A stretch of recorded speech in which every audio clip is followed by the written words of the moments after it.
Hello and welcome back to the DaveTech YouTube channel. In this video, I'll show you how to search for apps and games on the Onn TV, and all you need to do is come over here to the top bar. You find the search bar here. Click on search movie, shows and apps, cast and more. I'm going to search for what you're looking for. So it could be an app.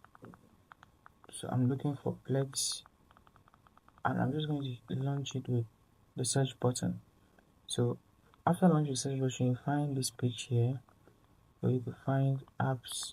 All of this is Plex. You can hit the install button. You could view information about the application, the reviews, and all that good stuff. So that's how you do it. Any app you choose to search for, you will find it there. If you choose to look for a game, you find the game the same way, and that is the method. So if you found that insightful, hit the like button, join the channel, subscribe to the channel, and I'll see you in the next video.